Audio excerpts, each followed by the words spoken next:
I'm sorry, 2 words I always think after you're gone, when I realize I was such a dork in high school. Such a Dungeons and Dragons weenie. Yes, D&D was such a safe little place to hide when you were a dork and afraid of things like girls.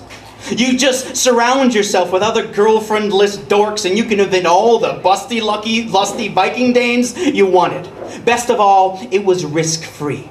You'd open a door in some dungeon, kill the blood-sucking freak of a monster, and take the monster's treasure. Then you'd go to the next door and kill some other monster whose sole purpose was to wait around until you came along, killed it, and took its treasure. It was no big deal. You might lose a few fighters along the way, but hey, that was part of the game. We were risk takers. But if we ever got ourselves killed, we could always miraculously get reanimated with a well-cast spell. But girls, too risky. You didn't have this unlimited amount of lives. You couldn't just put in another quarter and try it again if the girl laughed at you for daring to ask her to the frozen yogurt place on Friday night. No, you had to just stand there with a dumb look on your face and watch her walk away and laugh to her friends as they looked over their shoulders at you and shook their heads.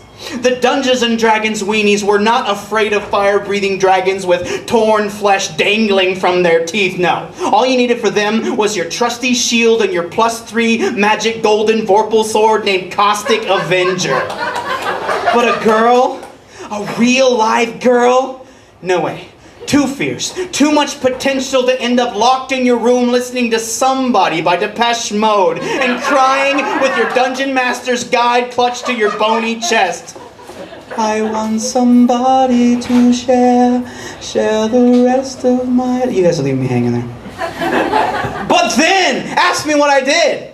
I met Patty Terrell. Yes, a freshman with big braces and pimply skin who towered over me. I was the ripe old age of 16 and a half, and she was my very first girlfriend.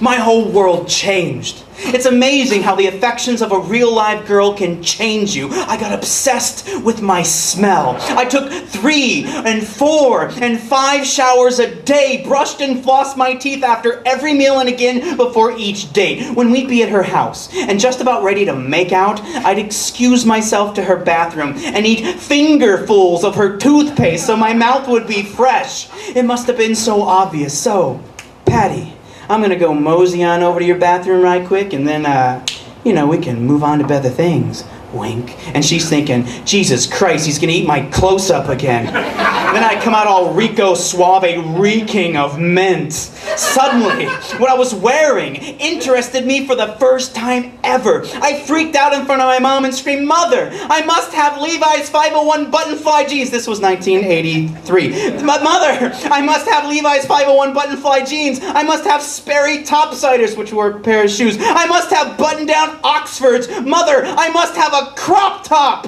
It was a terrible haircut. Now, I got it at Chop Mop Shop. No more going to Mervyn's and picking out 5 colors of cords. No more floppy velour shorts, which actually this would be kind of nice. No more tighty-whitey underwears. I have a girlfriend now, and I must wear boxers, and I have to have gargoyle sunglasses. I must destroy my Led Zeppelin and Pink. You remember those? I must destroy my Led Zeppelin and Pink Floyd and Rush and Triumph and Styx records, and you must buy me... You must, listen. You must buy me the Pretty in Pink soundtrack. Mother, I want to be cool.